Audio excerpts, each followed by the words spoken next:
नमस्कार दोस्तों।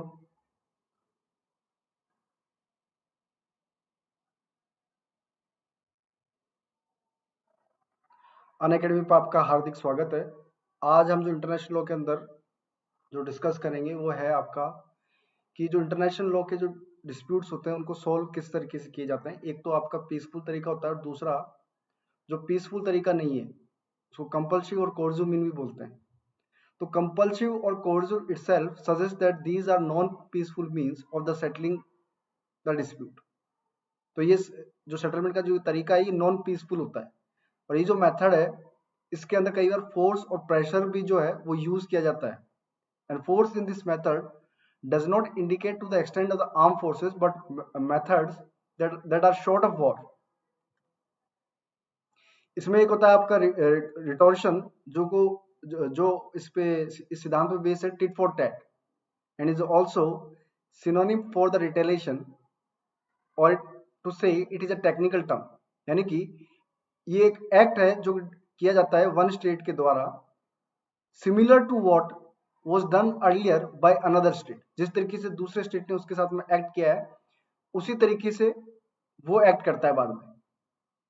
And such act done by the state are not illegal but are permitted under the international law and it is an effective tool of the law of enforcement, although the method of the implementation may seem unfriendly। और बहुत से जो cases हैं वहां पे जो ऐसे instances हुए हैं जहां पे रिटोर्शन जो है यूज किया गया है टू सेटल द डिस्प्यूट्स। और इसका जो क्लासिक एग्जांपल है फॉर बेटर अंडरस्टैंडिंग इज, मान लीजिए अगर कोई नागरिक है किसी देश के किसी भी राष्ट्र के और उनके साथ में किसी तरीके से जो बर्ताव किया गया है दूसरे देश के अंदर वो उचित नहीं है। तो जिस देश के नागरिकों के साथ में वो बर्ताव किया गया है वो अपने देश में उस कंसर्न देश जो स्टेट है उसके साथ में भी वैसा ही व्यवहार करता है। So the very purpose of the retorsion is retaliation and it is employed not to secure redress and the legitimate use of the rhetorician has been affected to be large extent by the UN Charter. And in rhetorician, those actions cannot be legitimately taken which are likely to endanger the international peace and the security. तो रिटोरेशन के अंदर भी एक बात ध्यान रखने की होगी कि वहां पे कोई ऐसे एक्शंस नहीं लिए जाएंगे जो अंतर्राष्ट्रीय शांति और सुरक्षा के विरुद्ध हो। अगर ऐसे कोई एक्शंस लिए जाते हैं तो उसको इलीगल माना जाएगा। फिर है आपका रिप्रिजल्स। अगर जो आपकी प्रॉब्लम है इंटरनेशनल डिस्प्यूट की वो रिटोरेशन के द्वारा सोल्व नहीं हुई है तो फिर दूसरा तरीका है वो रिटेलिएशन रिप्रिजल है। और in this the state has the right to resort to the reprisal and in retaliation the state can initiate such a proceeding where the problem may be resolved. However, जो reprisal है is one such method that can only be restored against a state when it has indulged in some illegal or inappropriate activity। तो ये उसी state के against में ये action लिया जाता है जो कि कोई इलीगल और इनएप्रोप्रिएट एक्टिविटी में इन्वॉल्व है। So the method and the process of the reprisal were clearly defined in the Nolila case, that is between the Germany and the Portugal। अब इसका एक एग्जांपल देखिए, Israel has resorted to the reprisal many times against Lebanon। It has bombarded those regions of the Lebanon where Arab terrorists attacked the territories of Israel, and the member of the UN cannot indulge in reprisal of such type which endanger the international peace and the security। तो अंतरराष्ट्रीय सुरक्षा और अंतरराष्ट्रीय शांति का उल्लंघन यहाँ पे भी नहीं होगा। And it is a commonly accepted that reprisal becomes justified and legal when other country has committed an international tort or violate the norm of the international law। अगर कोई अंतरराष्ट्रीय लॉ का नॉर्म्स किसी दूसरे स्टेट ने अगर उसका उल्लंघन किया है तब इसको जस्टिफाइड माना जाता है। So in the provocative action and the reprisal there must be an adequate proportion that is in proportion to the violation the damage should be caused। तो यहाँ पे लेकिन जो फोर्स यूज की जाएगी या जो इस मेथड में जो चीजें यूज की जाएगी वो उसके प्रोपोर्शन के होनी चाहिए जितना उसको जितना वॉयलेशन हुआ इंटरनेशनल लॉ का उसी अकॉर्डिंग ये चीज यहाँ पे ये फोर्स यूज की जाएगी। And the reprisal is valid only when demand for the reparation was made and this was not fulfilled. उसकी डिमांड की गई हो और वो फुलफिल नहीं हुई है। फिर आपका जो अगला जो तरीका है सोल्व करने का वो है आपका एम्बार्गो। इस शब्द का जो ओरिजिन है वो स्पेनिश है और ये भी एक तरीके से रिप्रेजल का काइंड है और इसका आमतौर पर इसका अर्थ होता है डिटेंशन। परंतु अंतरराष्ट्रीय लॉ के अंदर, इंटरनेशनल लॉ के अंदर इसका एक टेक्निकल मीनिंग है which means detention of the ship in port. यानी कि अगर कोई जो शिप है वो उस स्टेट की है जिसने इंटरनेशनल टॉट किया है या कोई अदर इंटरनेशनल रॉन्ग किया है और वो जो शिप है अवेलेबल है in the territorial water of the state जिसके खिलाफ वो टॉट किया है और जिसके खिलाफ वो रॉन्ग किया है, तब वहां पे जो है वो जो स्टेट है जिसकी टेरिटरी के अंदर वो विजल है वो उसको रिस्ट्रेन कर सकता है from travelling through that area as a matter of right, as a matter of right. और इसका उद्देश्य क्या है एम्बार्गो का? इसका उद्देश्य ये है कि जिस स्टेट ने वो इंटरनेशनल वॉयलेशन किया है इंटरनेशनल लॉ का या टॉट किया है उसको कंपेल करने का, प्रेशर डालने का, to settle the dispute. So in reprisal also, vessel of one state may be detained by the another state. And if the vessel is detained for the purpose of seeking redressal, embargo is deemed as a form of reprisal. इसको एक reprisal का form ही माना जाएगा. But if the detention is for any other purpose, then it is not regarded as reprisal. So embargo may be applied individually or it may be collectively under the authority of the United Nations. परंतु maintaining the international peace and the security still remain the most important pre-requirement. अगला जो तरीका है वो है Pacific blockage. अब ये जो पैसिफिक ब्लॉकेज है इसमें जो ब्लॉकेज जो यूज किया जाता है इसका पर्पस होता है कि to bring a pressure which is exercise by a great power to bear on a weaker state without actual action, बिना कोई एक्चुअल एक्शन लिए बिना किसी स्टेट पे प्रेशर डालने का, ये मकसद होता है इसका। So when the coast of a state is blocked by another state for the purpose for the process of preventing ingress of vessel of all the nations by use of the warship and other means in order to exercise economic and the political pressure on that state, तब उस जो act है उस act को specifically blockage कहा जाता है। क्या कहा जाता है? ब्लॉकेज। अब रिक्वायरमेंट की बात करते हैं कि पैसिफिक ब्लॉकेज की क्या है रिक्वायरमेंट। इसकी भी जो नॉर्मल ब्लॉकेज की जो रिक्वायरमेंट है ड्यूरिंग द वॉर टाइम वो रिक्वायरमेंट यहाँ पे भी होनी जरूरी है।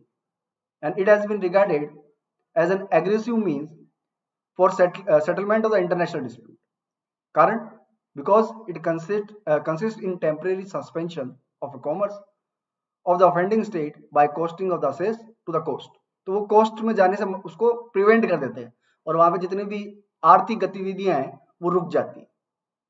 So the numerous cases of the blockage that have occurred during the 19th century have established the admissibility of a Pacific blockage for the settlement of a political as well as the legal international differences. तो राजनीतिक तौर पे जो मतभेद हैं और legal international जो differences है उसको सेटल करने का ये तरीका मान लिया जाता है. So at present while blockage is illegal when it is applied by the state individually, अगर आज के तारीख में कोई इंडिविजुअल स्टेट अगर इसको करता है then in that case it is considered illegal, इसको इलीगल माना जाएगा. परंतु जो कलेक्टिव ब्लॉकेज है जो अप्लाई किया जा रहा है under the authority of the security council to settle the dispute, तब उसको लॉफुल माना जाएगा. अब अगला जो विषय आता है वो है intervention. So intervention by the state in the affair of the another state is a recourse to the settlement of the dispute. ये भी एक तरीका है. And it is important to note that after the establishment of the United Nations, a state has been substantially prevented from taking the compulsive action to settle international dispute. अगर कोई major ऐसा है जो कि likely to threaten or endanger the international peace and the security, उसको illegal मान लिया जाता है. Thus, the compulsive measures are lawful as long as they are able to maintain international peace. So intervention is therefore regarded as unlawful और इसलिए इसको justified नहीं माना जाता. So in a nutshell, it is important to understand that in the long march of the man from a cave to computer and his journey from age of the stones to the modern world, the central idea has always been that of the order and the security. तो किसी भी जो law का जो purpose है वो तो यही है कि सोसाइटी के अंदर ऑर्डर हो, सिक्योरिटी, और ठीक उसी तरीके से इंटरनेशनल लॉ का भी यही पर्पस है. So efforts and attempts have always been made so that any form of the chaos is minimized and peace is promoted. So law has proved itself to be that element which binds the member of the society. And it is fairly to say that the international law has always considered its a fundamental purpose to be the maintenance of the peace. So peaceful as well as the compulsive means are used under the international law for the peaceful settlement of the disputes. Now next is jurisdiction in international law. Jurisdiction is practically authority given to a legal body to deal with the legal matters by implication. So in public international law जो concept of jurisdiction है वो उसका strong link है किसके साथ में, sovereignty के साथ में. और जो jurisdiction है वो state को allow करता है for the sovereign independence which they pass on with the global system of the equal state. The principle इसका प्रिंसिपल इसका जो है वो यही है कि जो सारे जो स्टेट है वो इक्वल है और सॉवरेन है, और सॉवरेन जो स्टेट है वो अपने जो जुरिडिक्शन है उसके अंदर लॉ पास कर सकता है.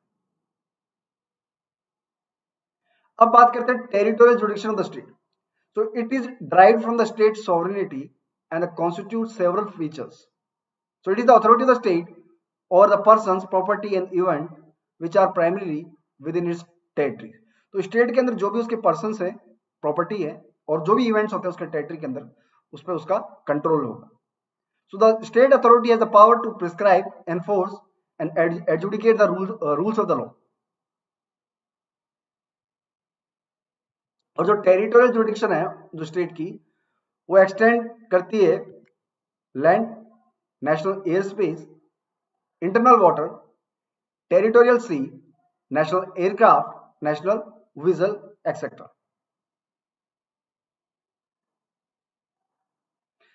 एंड ये जो जुरिडिक्शन है टेरिटोरियल की, it does not only encompass the crime committed on its territory but also the crime जो उसके टेरिटरी को इफेक्ट करते हैं. तो उस केस के अंदर कॉन्करेंट जुरिडिक्शन होता है कोर्ट को. अब एक केस है Liechtenstein versus Guatemala.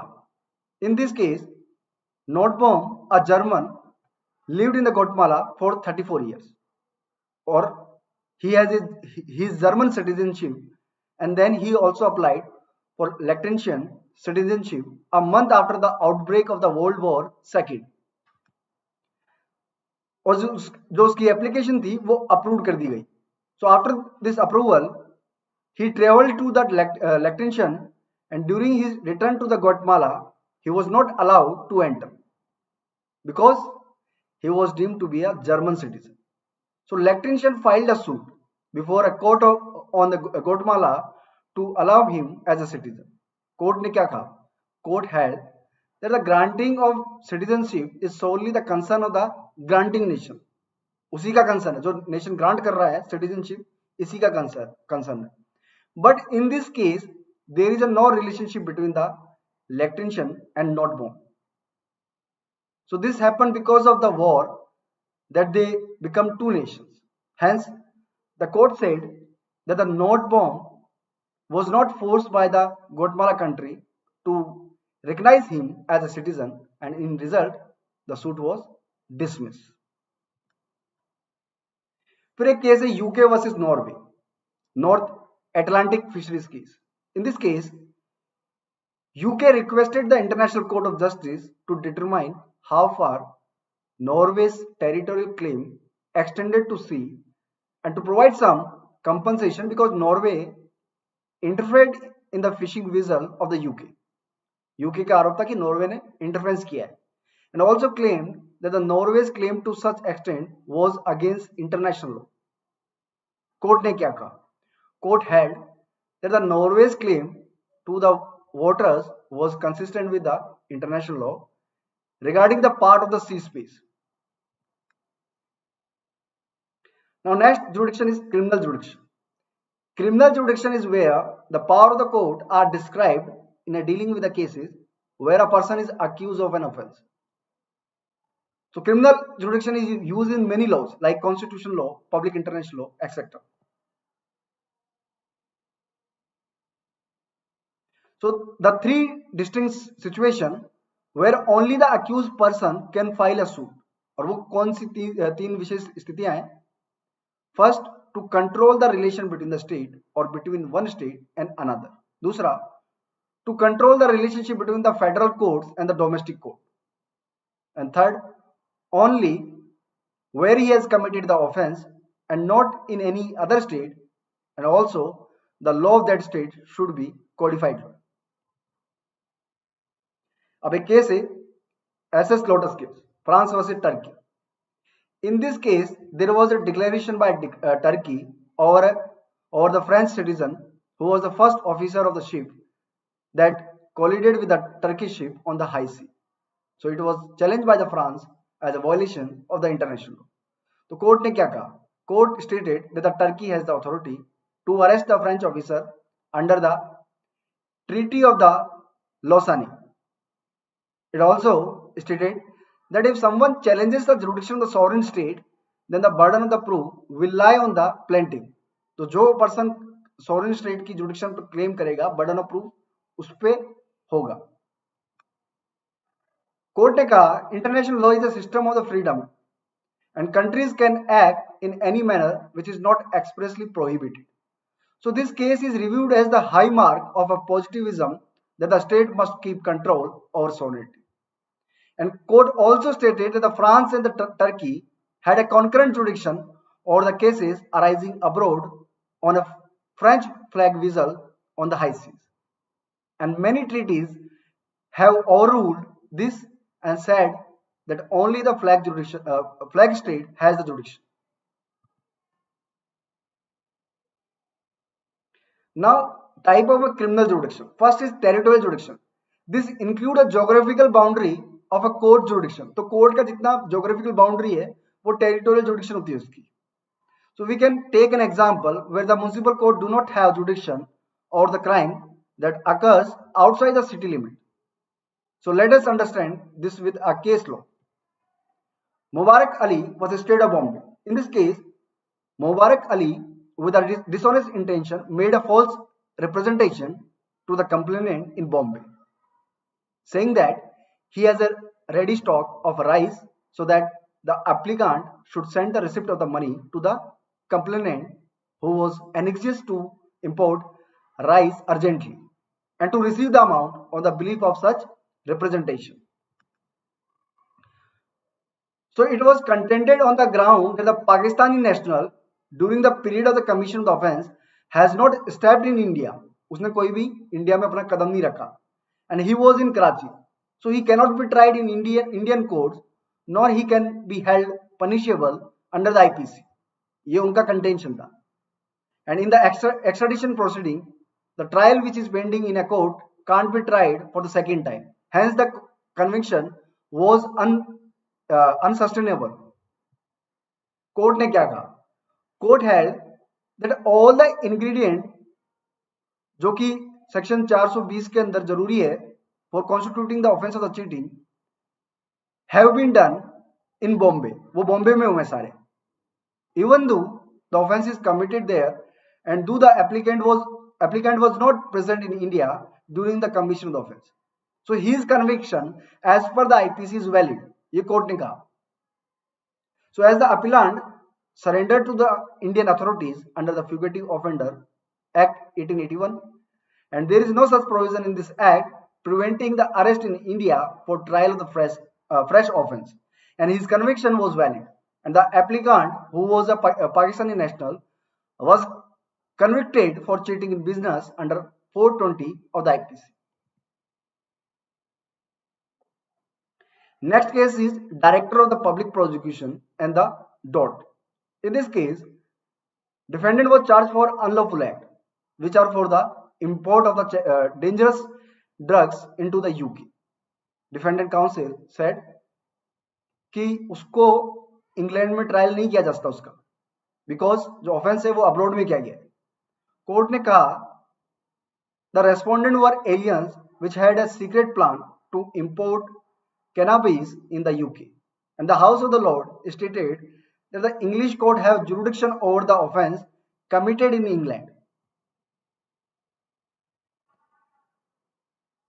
And Lord Wilberforce in this case stated that it constitutes the international element that the suspect were alien and unlawful act is done in abroad. So hence there is no question that if there is any breach of rule of the law, then they will be prosecuted in the country where the crime has been committed. Next is nationality jurisdiction. This principle permit a country to exercise its criminal jurisdiction over the national accused of the criminal offense in another state. यानी कि उनके जो जिनकी जो nationals हैं किसी state के, वो कई दूसरे कंट्री के अंदर, और उनके द्वारा अगर कोई अपराध किया जाता है तो उनपे जो जुडिक्शन होती है उसको नेशनलिटी जुडिक्शन कहा जाता है. So in the UK it is generally limited to treason, murder, bigamy committed by the British national in abroad. Hence, common law countries never protested against the extensive use of the nationality principle to decide the jurisdiction in criminal matters by other state. अब ये दो type की होती है nationality जुडिक्शन. Active nationality, this principle is for the protection of the interest of the state from abroad, and strict application on the territory could be harmful to the peaceful existence of the international society. Peaceful existence के लिए ये गलत है, harmful है. अगर इसको ये nationality का प्रिंसिपल अगर नहीं दिया गया होता तो ये harmful होती. And the state has its fundamental right to apply its law to prosecute the illegal conduct. फिर है passive nationality. It is a treaty based principle and it is a passive nationality in which there is a more effect is given through than the statute through the treaty. तो यहाँ पे treaty के द्वारा ज्यादा effect दिया जाता है rather than statute.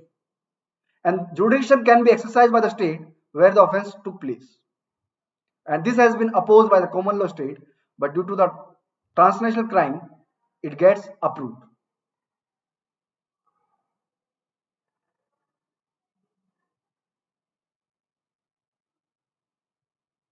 So this is all about today class. आप हमारे प्लस कोर्स पे जुड़ सकते हैं, और प्लस कोर्स पे जुड़ने के लिए एक सिंपल सा प्रोसेस है. सबसे पहले आप मेरा रेफरल कोड याद रखिएगा. रेफरल कोड है DUDI 10 गूगल प्ले पे जाएं, अनअकैडमी ऐप जो है वो इंस्टॉल करें, फिर सेलेक्ट योर गोल के अंदर NTA UGC नेट. जैसे आप सेलेक्ट करेंगे फिर सब्सक्रिप्शन का ऑप्शन आएगा, गेट सब्सक्रिप्शन चूज करें. फिर कुछ मंथ्स का ऑप्शन आएगा, 3 मंथ, 6 मंथ, 12 मंथ, 24 मंथ.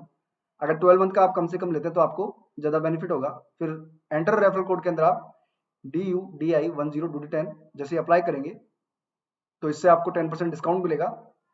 और आपका कोई अन्य साथी कोई अन्य कोर्स करता है तो उसे भी 10% डिस्काउंट है. तो रेफरल कोड अप्लाई करने के बाद में अप्लाइड शो करेगा आपको, तो उसके बाद में आप पेमेंट मेथड जो है वो सेलेक्ट कर सकते हैं.